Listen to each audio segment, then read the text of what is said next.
Actually हर जगह का training अलग होता है। कहीं पे डिसिप्लिन बहुत ज़बरदस्त होता है, जैसे मियाट हॉस्पिटल में डिसिप्लिन बहुत ज़बरदस्त था। 6 बजे मॉर्निंग में काम करने रुकते थे, फिर शाम को रात 6 बजे बाहर आते थे और 1 मिनट भी बैठने को टाइम नहीं मिलता था। बहुत डिसिप्लिन बहुत तगड़ा था। और इंग्लैंड में जैसे टेक्नोलॉजी बहुत आगे है और वहाँ पे प्रोटोकॉल बेस्ड ट्रीटमेंट होता है। अभी कलकत्ता का फैसिलिटीज़ और चेन्नई का फैसिलिटीज़ करीब करीब सेम लेवल पे आ गया है। ये बात मानना होगा, क्योंकि बहुत सारे पेशेंट अभी बाहर से कलकत्ता में आके ट्रीटमेंट भी करा रहा है। देखिए, कोई भी डॉक्टर रोगी मरीज को मारना नहीं चाहता है, ये गलतफहमी है। ठीक है, मान लीजिए वो अगर मरीज का जो घर का लोग समझ रहा है कि मरीज को मार दिया, ऐसा नहीं होता, ये सब नहीं होता। और मर तो आदमी बेलोर में भी रहा है, चेन्नई अपोलो में भी रहा है। वहाँ पे जाके कोई झमेला नहीं कर पाता, क्योंकि लोग जमा के नहीं कर पाता। वहाँ पे कलकत्ता में जाके कोई लोग जमा नहीं कर पाता, इसलिए झमेला नहीं कर पाता। यहाँ का आदमी यहीं पे झमेला करेगा। हम लोग साइंस को भूल गए हैं और सिर्फ टेक्नोलॉजी के पीछे जो दौड़ रहे हैं, वो साइंटिफिक बेसिस में फॉलो कर रहे हैं। और कल यहाँ से अगर पेशेंट अगर कलकत्ता जाना पड़ेगा, तो वो सिस्टम जो है हम लोग जो फॉलो किया है, उसका एक अहमियत है। एज के साथ या आपका बॉडी लाइफस्टाइल के साथ चेंजेस हो रहा है। जैसे एज के साथ नी आर्थराइटिस हो रहा है, कमर में स्पॉन्डिलाइटिस हो रहा है, या वज़न बढ़ने के और एक्सरसाइज के कमी से नी आर्थराइटिस हो रहा है, या कमर का प्रॉब्लम शुरू हो रहा है। सर्वाइकल स्पॉन्डिलाइटिस आपको ज़्यादातर होता है जो लोग माथा नीचे करके बहुत ज़्यादा काम करते हैं, माथा सर के ऊपर बोझ ढोते हैं, ऐसे टाइप का इसमें स्पॉन्डिलाइटिस, सर्वाइकल स्पॉन्डिलाइटिस होता है। बॉडी के जो फैसिलिटीज़ है, जो बॉडी का जो कैपेबिलिटीज़ है, जैसे आप आँख से जैसे देखते थे 20 साल के उम्र में, वो आँख से आप ऐसे देख नहीं पाओगे 60 साल में। आपका हजम का क्षमता जो है, आपका नींद का क्षमता जो है, ये उम्र सबको होगा और चेंजेस सबको होगा, लेकिन उसको एक्सेप्ट करके बॉडी का मेंटेनेंस पे ध्यान देना होगा आपको।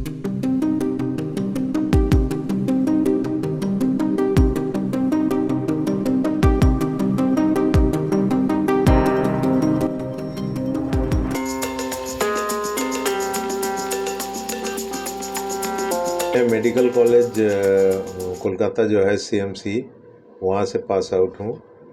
ठीक है, 1992 में एमबीबीएस ज्वाइन किया था, मतलब एमबीबीएस पढ़ाई शुरू किए थे, और 1997 में कंप्लीट हुआ। उसके बाद इंटर्नशिप हुआ, हाउसटॉपशिप हुआ, उसके बाद डी ऑर्थो किया, diploma in orthopaedics RG Kar medical college से किए।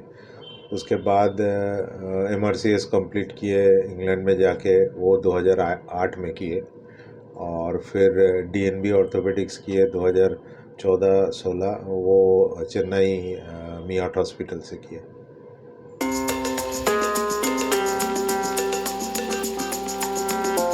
लंदन में एक्चुअली क्लासरूम पढ़ाई तो नहीं था, वो एक्चुअली एसएचओ होता था, मतलब सीनियर हाउस ऑफिसर बोल के पोस्ट में काम करना होता है, वो ट्रेनिंग पोस्ट होता है। उसके बाद एमआरसीएस के लिए एग्ज़ाम देना पड़ता है, और एमआरसीएस का एग्ज़ाम हम एडिनबर्ग जो कॉलेज है, रॉयल कॉलेज ऑफ सर्जन्स, वहाँ से पास किए हैं। 2008 में हम एग्ज़ाम दिए, और लंदन में हम 2 साल रहे थे। लंदन में एक्चुअली नहीं था, वो सॉल्सबरी में हम करीब 6 महीने रहे थे। और मैनचेस्टर के पास एक तो स्टॉकपोर्ट बोल के जगह है, वहाँ पे 1.5 साल के करीब रहे थे। एक्चुअली हर जगह का ट्रेनिंग अलग होता है। कहीं पे डिसिप्लिन बहुत ज़बरदस्त होता है, जैसे मियाट हॉस्पिटल में डिसिप्लिन बहुत ज़बरदस्त था। 6 बजे मॉर्निंग में काम करने रुकते थे, फिर शाम को रात 6 बजे बाहर आते थे, और 1 मिनट भी बैठने को टाइम नहीं मिलता था। बहुत डिसिप्लिन बहुत तगड़ा था।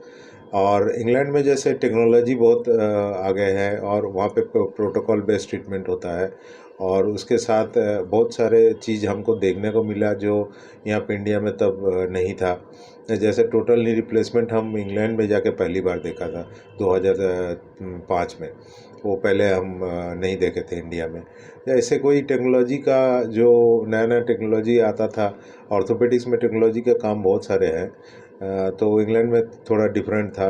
और जैसे हम लोग आरजी कौर में थे, तो आरजी कौर में काम बहुत ज़्यादा था, तो उसको ऑर्गेनाइज़ करने के लिए क्या करना पड़ता था, वो प्लानिंग बहुत करना पड़ता था। तो हर जगह से कुछ कुछ सीखने को मिला हम लोगों को।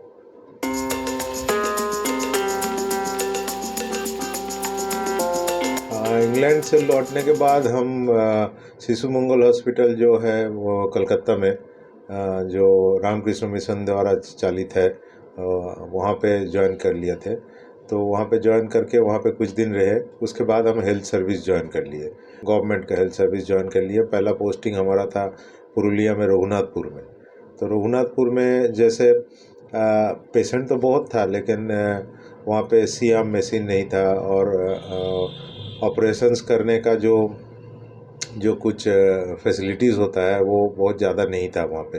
तो हम लोग प्लास्टर और बाकी जो बिना ऑपरेशन के ट्रीटमेंट का बहुत ज़्यादा हम लोग जोर देते थे वहाँ पे, क्योंकि ऑपरेशन का हम लोगों का फैसिलिटीज़ वहाँ पे नहीं था। धीरे धीरे फैसिलिटीज़ डेवलप किया। हम 2007 में रघुनाथपुर में हेल्थ सर्विस ज्वाइन किए थे, और हम जब वहाँ से यहाँ आसनसोल आए 2013 में, तब तक वहाँ पे सीएम एक ही जगह पे था, और सीएम जहाँ पे था वहाँ पे हम लोग जाके ऑपरेशन करते थे। प्राइवेट सेटअप था वो। गवर्नमेंट सेटअप में सब ऑपरेशंस करते थे जिसमें सीएम का यूज़ नहीं होता था, वो सब ऑपरेशंस करते थे। और काफ़ी ऑपरेशंस हम लोग वहाँ पे किए। पहले पहले तो वहाँ पे कुछ ऑपरेशंस नहीं होता था, लेकिन धीरे धीरे हम लोग इम्प्रूव करे उस जगह को। आगे 2013 में हम यहाँ आसनसोल में आए। फिर 2014 से 2016 तक हम चेन्नई चले गए थे उसका डीएनबी का ट्रेनिंग के लिए। फिर वहाँ पे ट्रेनिंग कंप्लीट करने के बाद फिर से आके गवर्नमेंट सर्विस में ज्वाइन कर लिए थे। हम स्टडी लीव में गए थे, वहाँ से स्टडी लीव में गए वहाँ। फिर आसनसोल आके फिर हम लोग यहाँ पे आसनसोल में बहुत सारे ऑपरेशंस किए, और प्राइवेट में भी किए। और जैसे गवर्नमेंट हॉस्पिटल में जैसे पहले बार नी रिप्लेसमेंट 2016 के एंड में 2016 के 25 दिसंबर के करीब हम लोग पहली बार नी रिप्लेसमेंट किया गवर्नमेंट सेटअप में, वो भी डिस्ट्रिक्ट हॉस्पिटल में आसनसोल में।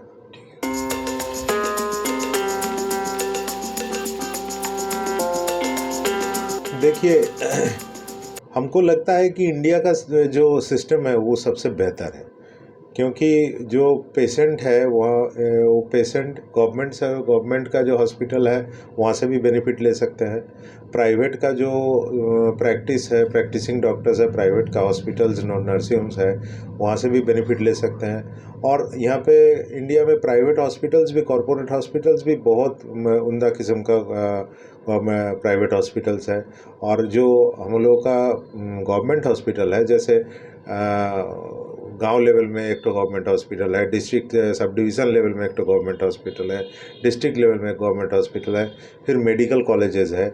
वहाँ पे आपका हायरार्की बेस्ड बहुत सारे फैसिलिटीज़ अवेलेबल है, जो एकदम नीचे तबके से ऊपर तबके तक आपको हर फैसिलिटीज़ मिल जाएगा। जैसे गवर्नमेंट हॉस्पिटल अगर चूज़ करना चाहे कोई गरीब आदमी, लगेगा कि हाँ हम गवर्नमेंट हॉस्पिटल में ही ट्रीटमेंट करेंगे, तो वो एकदम नीचे से रेफरल सिस्टम भी बहुत तगड़ा है कि आपको यहाँ से अगर रेफ़र कर दिया गांव से तो डिस्ट्रिक्ट हॉस्पिटल आएगा। डिस्ट्रिक्ट हॉस्पिटल में नहीं हुआ तो मेडिकल कॉलेज जाके बेनिफिट ले सकता है। मेडिकल कॉलेज में तो हर किस्म का ट्रीटमेंट होता है। तो वो भी एक स्टेज पे आया है जहाँ पे मेडिकल कॉलेज में बहुत सारे फैसिलिटीज़ है, टेक्नोलॉजी है, बहुत एडुकेटेड डॉक्टर्स है, जो प्रोफेसर लोग हैं वो बहुत जानकारी भी रखते हैं, एकदम state of the art up to date रहते हैं।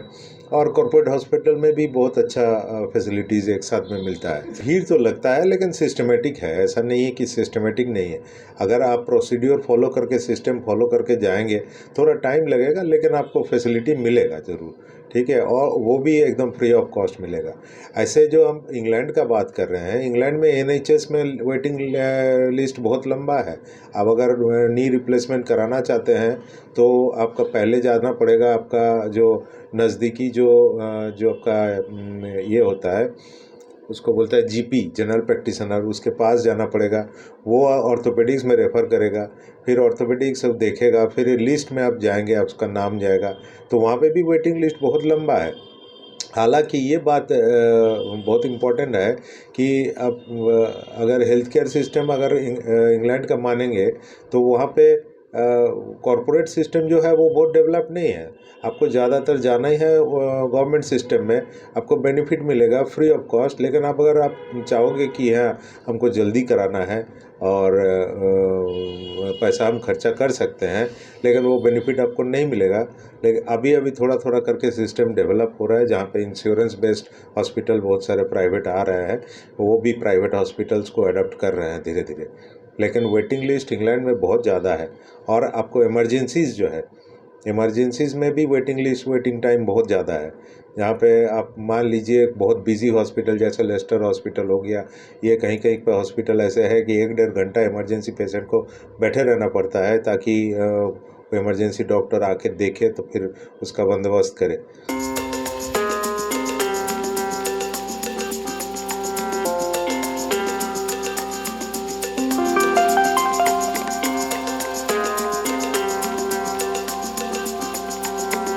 देखिए, भारतवर्ष एक ही टाइम में बहुत सारे मतलब सेंचुरीज में लीव करते हैं।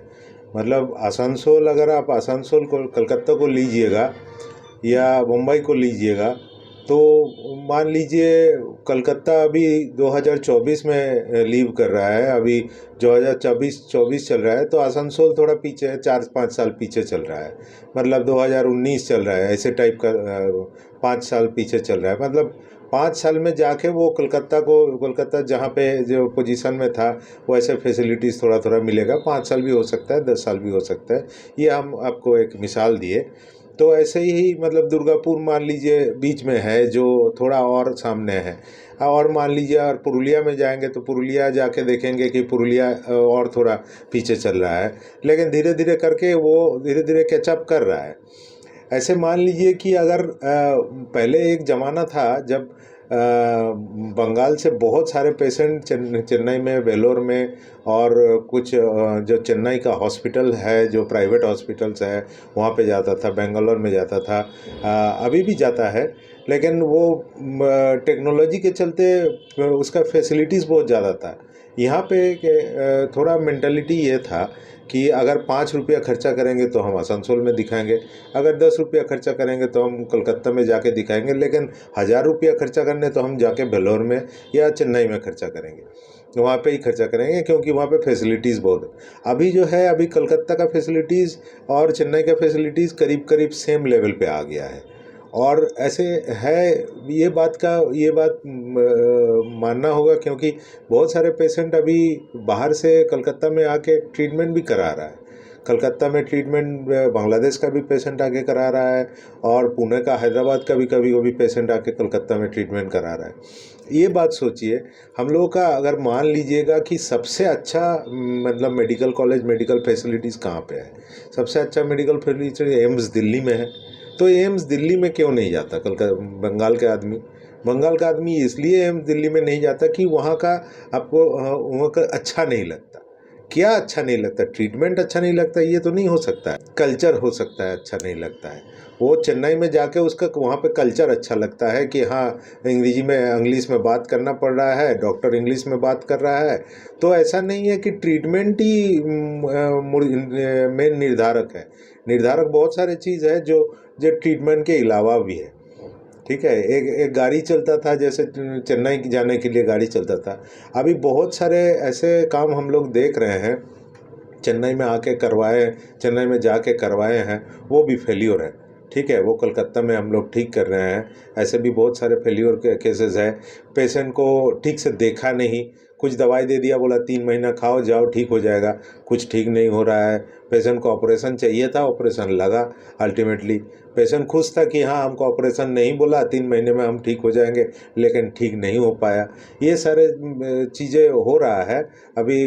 और बहुत सारे ऐसे चीज़ है जो पेशेंट को डरा के, घबरा दे के ऑपरेशन कर दे रहा है। मतलब कुछ प्राइवेट हॉस्पिटल्स है, जैसे चेन्नई का सबसे बड़ा जो हॉस्पिटल है, वहाँ पे डरा के धमका के स्पाइन का ऑपरेशन बहुत जल्दी करा देता है। बोलता है कि हाँ, ये तो पैरालिसिस हो जाएगा आपका, जल्दी ऑपरेशन कीजिए। और पेशेंट पैसा लेके जाता है, करा के ही आप वापस आता है। फिर देखा जाता है 5 साल बाद बहुत ज़्यादा दर्द हो रहा है, क्योंकि वो ऑपरेशन का पहले बात ज़रूरत नहीं था, दूसरे बात ऑपरेशन ठीक से नहीं किया गया है। तो हम नहीं कहेंगे कि वहाँ पे सब कुछ गलत चल रहा है, लेकिन ज़्यादा से ज़्यादा चीज़ यहाँ पे ठीक चल रहा है। और वहाँ पे कुछ गलत नहीं है, वो ठीक नहीं है, वहाँ पे भी बहुत सारे चीज़ गलत चल रहा है।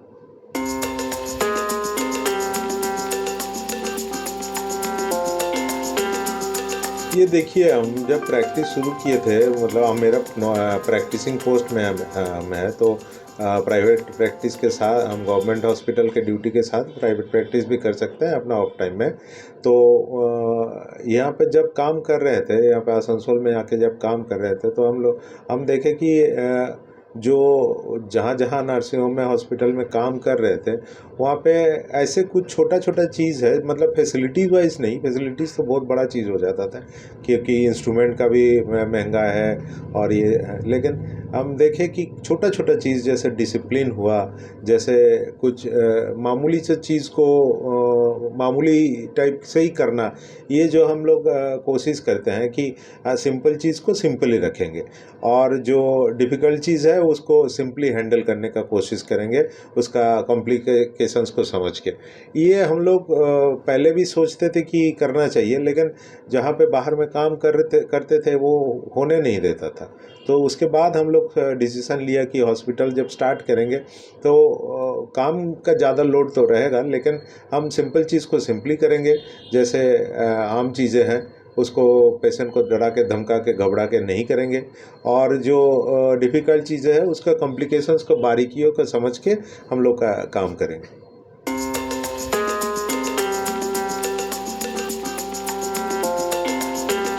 देखिए, कोई भी डॉक्टर रोगी मरीज को मारना नहीं चाहता है, ये गलतफहमी है। ठीक है, मान लीजिए वो अगर मरीज का जो घर का लोग समझ रहा है कि मरीज को मार दिया, ऐसा नहीं होता, ये सब नहीं होता। और हो सकता है कि बोलता है कि गलती से मर गया। ठीक है, गलती से मर गया मतलब वो गलती समझ में आ जाए तो डॉक्टर थोड़ी ना गलती करेगा, कहीं भी गलती नहीं करेगा। दूसरा बात यह है कि ये जो मतलब हम लोग जो ऑपरेशंस करते हैं, जो काम करते हैं, सभी रिस्क की प्रोसीड्योर है। ऐसा नहीं कि हर रोज़ हम लोग मौत से नहीं लड़ रहे हैं, हर रोज़ मौत से लड़ रहे हैं। ज़्यादातर टाइम हम लोग जीत रहे हैं और संभाल लेते हैं। जिस दिन संभाल नहीं पाया, उस दिन अगर कोई मरीज का मौत हो गया तो घर का आदमी आके झमेला कर दी, ये क्या सही बात होता है? आपको लगता है ये सही बात होता है?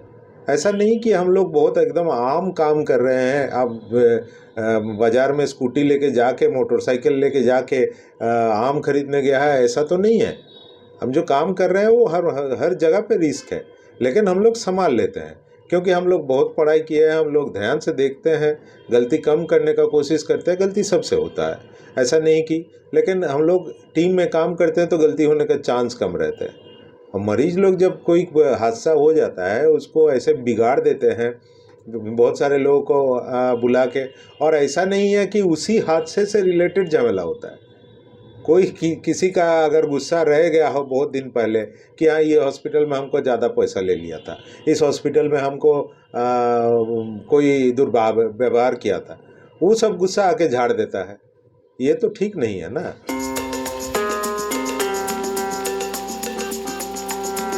हाँ, डेफिनेटली आप मान लीजिए, आप हर रोज़ एक काम कर रहे हैं, वो काम आप आसानी से काम कर रहे हैं। मान लीजिए आप जैसे मोटरसाइकिल लेके दुर्गापुर जाते हैं, ठीक है, तो एक दिन आपको मौका मिलेगा वही मोटरसाइकिल लेके आपको कलकत्ता जाने का, तो आपको लगता है कि आप चले जाएंगे।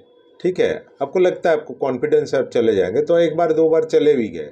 ठीक है, मान लीजिए वो कलकत्ता के आगे जाके आपको लगेगा कि हाँ, कलकत्ता से भी आगे जा सकते हैं वो मोटरसाइकिल लेके, तो थोड़ा रिस्क उस दिन भी ले लिए किए।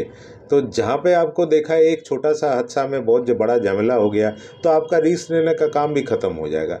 और मान लीजिए वो आप धीरे धीरे कम करते गए, आप रिस्क लेने का जो ऑपरेशन रिस्की है वो कम करते गए, तो इसका भी कोई लिमिट नहीं है। अब कितना कम करोगे, कितना ज़्यादा करोगे उसका भी कोई लिमिट नहीं है, कितना कम करोगे उसका भी कोई लिमिट नहीं है। और मर तो आदमी बेलोर में भी रहा है, चेन्नई अपोलो में भी रहा है, वहाँ पे जाके कोई झमेला नहीं कर पाता क्योंकि लोग जमा के नहीं कर पाता। वहाँ पे कलकत्ता में जाके कोई लोग जमा नहीं कर पाता, इसलिए झमेला नहीं कर पाता। यहाँ का आदमी यहीं पे झमेला करेगा।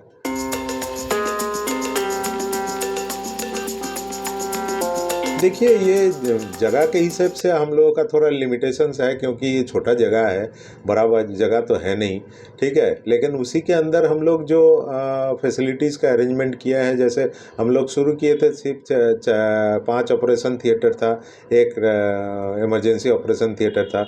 उसके साथ हम कैथ लैब को जुड़े हैं, कैथ लैब को एक जगह कैथ लैब बनाया है। एक तो ऑपरेशन थिएटर और बड़ा है जो मॉड्यूलर ऑपरेशन थिएटर है। उसके साथ सीटी स्कैन भी जो यहाँ पे जुड़ा है, ठीक है। फैसिलिटीज़ और बढ़ रहा है, और जो एग्जिस्टिंग फैसिलिटीज़ जो है, जैसे हम लोग पहले लेबोरेटरी यहाँ पे नहीं था, ब्लड टेस्ट यहाँ पे नहीं होता था, बीएमडी टेस्ट नहीं होता था। ये सब जो छोटा छोटा चीज़ है जो वो हम लोग बढ़ा रहे हैं, वो टेक्नोलॉजी के हिसाब से बढ़ रहा है। और उसके साथ जो फैसिलिटीज़ है उसको और ईज़ियर करने का कोशिश कर रहे हैं, कि ताकि हम लोग का जो ईज़ियर 1 नंबर 2 नंबर फास्टर, मतलब आपको जो पेशेंट को आके तकलीफ़ ना हो कि यहाँ पे आके बहुत असुविधा होता है काम करने में, दवाई खरीदने में असुविधा होता है, कुछ टेस्ट करने में असुविधा होता है, ये ना हो। यहाँ पे आके अंडर वन रूफ सब कुछ एक टाइम पे कर सकते हैं। और हम लोगों का जो मतलब गाइडेंस देने का जो यहाँ पे सिस्टम है, वो हम लोग बहुत डेवलप किए हैं, लेकिन कम कॉस्ट में। ऐसा नहीं कि कॉस्ट बहुत ज़्यादा बढ़ गया है। आप अगर ट्रीटमेंट करा के यहाँ से बाहर जाएंगे तो देखेंगे कि हाँ, सब कुछ हुआ है। अब वही ट्रीटमेंट का कागज़ पत्र, वही इन्वेस्टिगेशन, वही सब कुछ लेके, मान लीजिए आपको अगर बड़ा जगह जाना पड़ेगा, मान लीजिए आपको कलकत्ता दिखाने जाना पड़ेगा, तो उसका एक वैल्यू है जो यहाँ पे हम लोग फॉलो करते हैं, वो साइंटिफिक बेसिस में फॉलो करते हैं। ऐसा नहीं कि हम लोग साइंस को भूल गए हैं और सिर्फ टेक्नोलॉजी के पीछे जो दौड़ रहे हैं, वो साइंटिफिक बेसिस में फॉलो कर रहे हैं। और कल यहाँ से अगर पेशेंट अगर कलकत्ता जाना पड़ेगा, तो वो सिस्टम जो है हम लोग जो फॉलो किया है, उसका एक अहमियत है।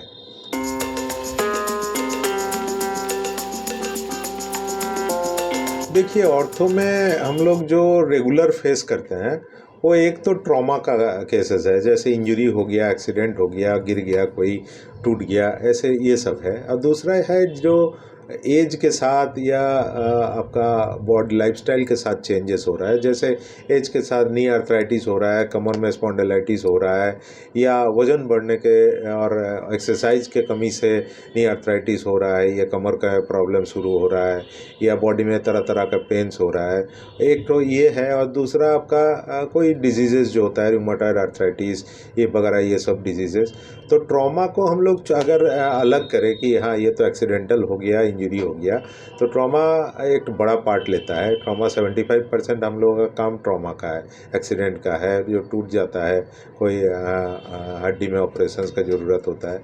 दूसरा है आपका नी आर्थराइटिस, हिप आर्थराइटिस, उसके साथ स्पाइन में जो स्पॉन्डिलाइटिस, नेक में स्पॉन्डिलाइटिस, ये सब पेशेंट बहुत ज़्यादा आते हैं।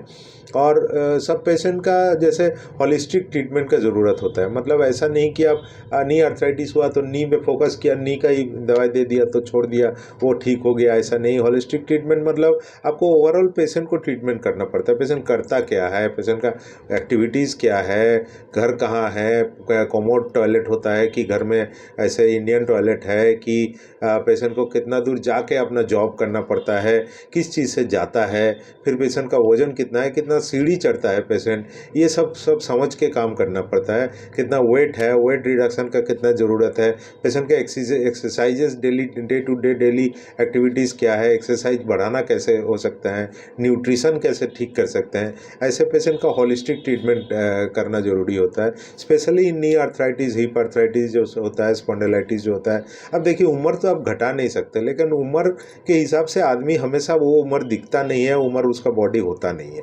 तो हम लोग को ख्याल रखना पड़ता है कि पेशेंट का जो उम्र है उसके बराबर और उसके या उससे कम हम रीच करके उस पेशेंट का एक्टिविटी लेवल को बढ़ा के, पेशेंट का न्यूट्रिशन, पेशेंट का एक्सरसाइज लेवल बढ़ा के, पेशेंट का हड्डी को मजबूत करके आर्थराइटिस का ट्रीटमेंट करें।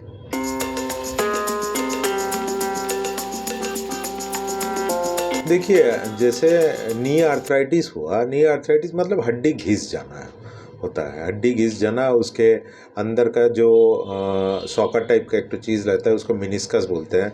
वहाँ पे एक तो स्पेशल हड्डी रहता है कार्टिलेज टाइप का, जो हड्डी का एंड में रहता है, वो जॉइंट बनाता है और जॉइंट में एक तो फ्लूइड रहता है। लेकिन हम लोग का जो ऐसे अभी आजकल का बिलीफ है कि वो जो जेली सूख जाता है इसलिए नी आर्थराइटिस हो जाता है। वो जेली सूखने वाला बात नहीं है। और एक तो विलायती इंजेक्शन आया है जो 10,000 12,000 रुपया खर्चा करेंगे, जेली पुश कर दिया तो वो ठीक हो जाएगा, ऐसा नहीं है। हड्डी जो अंदर से है और हड्डी घिसने लगता है उसमें चेंजेस होता है घुटना में। और जो मिनिस्कस होता है, मिनिस्कस अगर घिस जाएगा तो उसमें चेंजेस होता है। मिनिस्कस अगर पतला हो जाएगा तो उसमें जेली डालने से ठीक नहीं हो सकता। ठीक है, तो नी आर्थराइटिस का बहुत सारे स्टेजेस है, 4 स्टेज हम लोग जानते हैं। तो ये 4 स्टेजेस में कौन स्टेज में पेशेंट है देखना पड़ता है और उसको कैसे सुधार कर सकते हैं। मतलब वो स्टेज से आगे ना बढ़े, एक बात। दूसरा बात है वो स्टेज से पीछे हम आ सकते हैं कि नहीं। अगर मान लीजिए बहुत बहुत एक तो जो ओबीस पेशेंट है जिसका बॉडी मास इंडेक्स बहुत ज़्यादा है, उसका नी आर्थराइटिस शुरू हो रहा है 40 साल से, हड्डी घिसना चालू हो गया, उसका एक्टिविटी लेवल कम है, मसल्स बहुत पुअर है, न्यूट्रिशन बहुत ख़राब है, मतलब उल्टा सीधा खाने से न्यूट्रिशन ख़राब हो रहा है, हड्डी का जो बोन मिनरल डेंसिटी है बीएमडी कम हो रहा है। तो उसको ठीक करने के लिए हम लोग पहली बात मॉडिफिकेशन ऑफ लाइफस्टाइल जो करते हैं, मतलब एक्सरसाइज शुरू किए, फिर वेट रिडक्शन को शुरू किए, फिर कुछ एक्टिविटीज़ ऐसे किए कि जो उसका बोन मिनरल डेंसिटी बढ़ने लगे, कुछ दवाई दिए हैं। फिर हमको देखना पड़ता है एक्सरे करके कि कौन सा लेवल में है, कौन सा स्टेज में उसका घुटना है। और उसको मतलब अगर अगले स्टेज में वो जाएगा, स्टेज खराब बदतर होता जाएगा, तो उसको डिले कैसे कर सकते हैं, रिटार्ड कैसे कर सकते हैं। तो मान लीजिए स्टेज 2 आर्थराइटिस में एक पेशेंट आया, तो उसमें क्या क्या ट्रीटमेंट है ये किताब में लिखा हुआ है। ये बहुत साइंटिफिक है, ऐसा नहीं है कि हम अपने आप से कर रहे हैं। ऐसा नहीं है कि जो इंग्लैंड में जो डॉक्टर कर रहा है या चेन्नई में जो डॉक्टर कर रहा है वो उसके पास अलग किताब है, ऐसा नहीं है। पढ़ाई सब एक ही किताब से कर रहे हैं, वो यूनिवर्सल है। और पेशेंट का असेसमेंट जो है वो क्लिनिकली हम लोग असेस करते हैं, और पेशेंट का बेनिफिट जो हो तो वो होलिस्टिक ट्रीटमेंट के लिए हम लोग जाते हैं। तो मान लीजिए कि एक तो नी आर्थराइटिस 40 साल का एक आदमी जिसका 100 किलो वजन है, तो हम लोग कोशिश करेंगे कि उसका एक्टिविटी लेवल बढ़ाएं, उसका मसल को स्ट्रेंथन करें, उसका वेट को रिडक्शन करें, उसका न्यूट्रिशन जो है वो हड्डी में हड्डी को बोन्स को जो कैल्शियम होता है उसको बढ़ाएं। फिर कुछ दवाई देते हैं जिसको जो कार्टिलेज का जो वेयर एंड टियर है वो उसको रिटार्ड करे। उसका जो कुछ एक्टिविटीज़ है जैसे सीढ़ी बहुत ज़्यादा चढ़ना, फिर मान लीजिए कि नीचे बैठ के कुछ काम करना, ये जो है ये धीरे धीरे हम लोग चेंज करके उसका लाइफस्टाइल भी चेंज करते हैं, उसका न्यूट्रिशनल स्टेटस भी चेंज करते हैं, मसल पावर भी चेंज करते हैं। और ये जो फॉलो करता है उसको बहुत ज़्यादा बेनिफिट होता है। मतलब मान लीजिए आपका 3 साल में हड्डी एकदम डैमेज हो जाता है, डैमेज हो जाएगा ऐसे उम्मीद मतलब ऐसे चांसेस है, उसको हम लोग रिटार्ड करके 5 साल तक 10 साल तक टान सकते हैं। ठीक है, वो पेशेंट का कोऑपरेशन का भी ज़रूरत है। एक दवाई एक इंजेक्शन ऐसे नहीं है कि आपका जेल इंजेक्शन कर दिया, आपका घुटना बच गया, बॉडी जैसे भी रहे आपका जेल इंजेक्शन में एकदम क्योर हो गया, ऐसे नहीं हो सकता।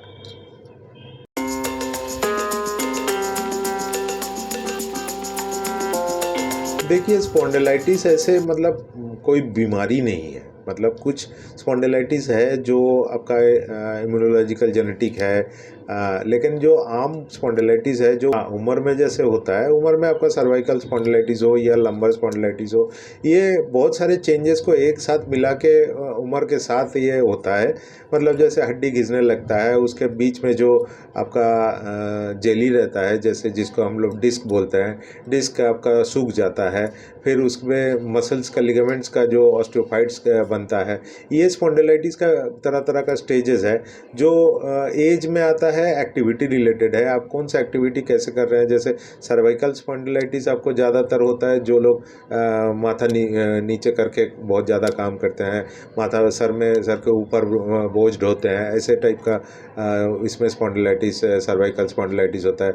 जो बहुत ज़्यादा बैठे रहते हैं वो को उसका गर्दन में भी स्पॉन्डिलाइटिस होता है, लंबर स्पॉन्डिलाइटिस भी होता है। तो इस ये भी एक होलिस्टिक ट्रीटमेंट का पार्ट ही होता है कि पेशेंट को आम नज़र से आपका वो रोग का हिस्सा सिर्फ नहीं देखना है, पेशेंट का बॉडी को कंप्लीट एक हिसाब से देखना है। उसका एक्टिविटी जो करता है, वो टेबल में कितना दिन बैठे रखे, कितना देर बैठे रखता है, क्या क्या एक्सरसाइजेज वो करता है, एक्सरसाइजेज करता है कि नहीं, कहाँ पे सोता है, कि जहाँ पे सोता है वो वहाँ का गद्दा कैसे है, तकिया कैसे है, वो सब हम लोग एक साथ और उसके साथ कुछ दवाइयाँ होता है, दवाइयाँ के साथ एक्सरसाइज के साथ स्पॉन्डिलाइटिस में बहुत सारे बेनिफिट्स आता है पेशेंट को।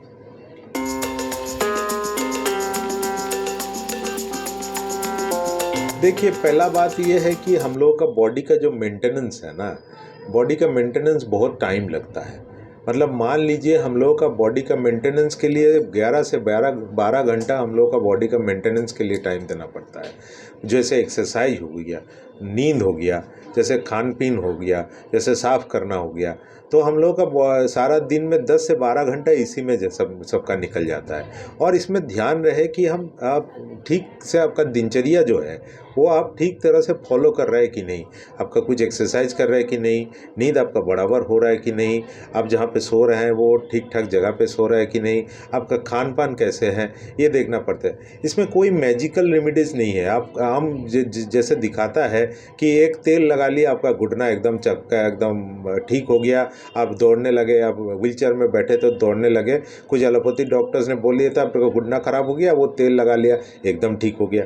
अब कहीं पे दिखाता है कि स्पाइनल कॉर्ड में वो पकड़ के फुटा देता है, टक करके आवाज़ होता है, एकदम छोटी ठुकी ठीक हो गया।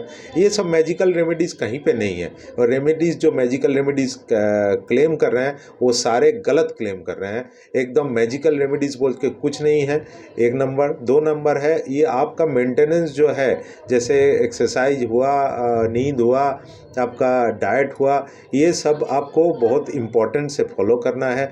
और अगर आप कोई प्रॉब्लम हो रहा है तो डॉक्टर्स का जाके जो साइंटिफिक बात करें, ऐसे डॉक्टर्स के पास जाके आपको समझना है कि आपको क्या करना है। अगर दवा देगा तो उसके साथ एक्सरसाइज देगा, या आपको बोलेगा कि हाँ आपका मैट्रेस जो है वो ठीक नहीं है, आपका बैठने का पोस्चर ठीक नहीं है, फलाना एक्सरसाइज कीजिए, ये सब आपको फॉलो करके तभी रिज़ल्ट मिलता है। ये रिज़ल्ट एक स्प्रिंट नहीं है कि 100 मीटर्स का स्प्रिंट कर दिया एकदम ठीक हो गया। ये एक लंबा मैराथन है, आपको 60-70 साल तक टानना है, इस बॉडी को मेंटेनेंस में रख के टानना है। आपका बॉडी के जो फैसिलिटीज़ है, जो बॉडी का जो कैपेबिलिटीज़ है, जैसे आप आँख से जैसे देखते थे 20 साल के उम्र में, वो आँख से आप ऐसे देख नहीं पाओगे 60 साल में। आपका हजम का क्षमता जो है, आपका नींद का क्षमता जो है, ये उम्र सबको होगा और चेंजेस सबको होगा, लेकिन उसको एक्सेप्ट करके बॉडी का मेंटेनेंस पे ध्यान देना होगा आपको। ऐसा मैजिकल रेमेडीज़ कुछ नहीं है, और ऐसा कुछ नहीं है कि आपका एक छोटा गोली से आपका एकदम सब कुछ क्लियर हो जाएगा, ऐसा नहीं है।